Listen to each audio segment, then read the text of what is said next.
2 കോടി രൂപയോളം മുടക്കി തൃശ്ശൂരിൽ KSRTC ആരംഭിച്ച ഡബിൾ ഡക്കർ ബസ് സർവീസ് ആളില്ലാത്തതിനാൽ വെട്ടിച്ചുരുക്കി. ദിവസവും 2 നേരം സർവീസ് നടത്തിയിരുന്ന ബസ് ഇപ്പോൾ ആഴ്ചയിൽ 2 ദിവസം മാത്രമാണ് ഓടുന്നത്.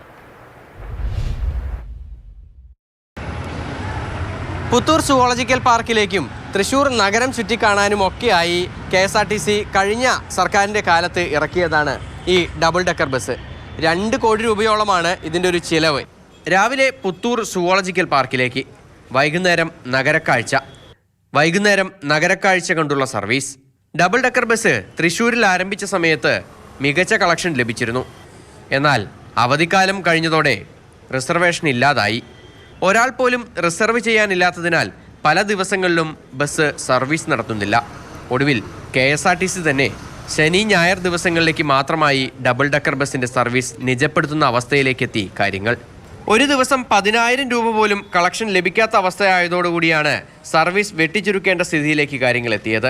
ഇലക്ട്രിക് ബസ് ആയതിനാൽ വൈദ്യുതി ഉപയോഗത്തിൻ്റെ ചാർജും തൊഴിലാളികളുടെ ശമ്പളവും കൂട്ടിയാൽ ഒരു ദിവസത്തെ കളക്ഷൻ വളരെ കുറവാണ്.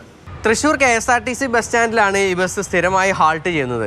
പക്ഷേ മറ്റൊരു പ്രധാനപ്പെട്ട കാര്യം, ഇവിടെ ഇതിന് ചാർജ് ചെയ്യാനുള്ള സംവിധാനം ഇല്ല എന്നുള്ളതാണ്. ഇനി ചാർജ് ചെയ്യണമെങ്കിൽ തൃശ്ശൂരിൽ നിന്ന് പുത്തൂരിലേക്ക് പോകണം. അതും വല്ലപ്പോഴും മാത്രമേ പോകാറുള്ളൂ. ഡബിൾ ഡക്കർ ബസ് ഓടുന്ന റോഡിൽ താഴ്ന്ന കേബിളുകളും മരങ്ങളും ഉണ്ടാകാൻ പാടില്ല. അതുകൊണ്ട് തന്നെ നിലവിൽ ഓടുന്ന റൂട്ടിൽ അവയെല്ലാം മാറ്റിയതാണ്. പക്ഷേ ആളില്ലാത്തതിനാൽ മറ്റേതെങ്കിലും റൂട്ടിലേക്ക് മാറ്റാമെന്ന് വിചാരിച്ചാൽ അവിടെ നിരവധി തടസ്സങ്ങളാണ്. ചുരുക്കി പറഞ്ഞാൽ 2 കോടി രൂപ മുടക്കി നിരത്തിലിറക്കിയ KSRTC ഇലക്ട്രിക് ബസ് ഇപ്പോൾ പല ദിവസങ്ങളിലും 1 രൂപ പോലും വരുമാനമില്ലാതെ വെറുതെ കിടക്കുകയാണ്. Sujeeva ടാമിക്കൊപ്പം MS Lishoy, Mathrubhumi news, Thrissur.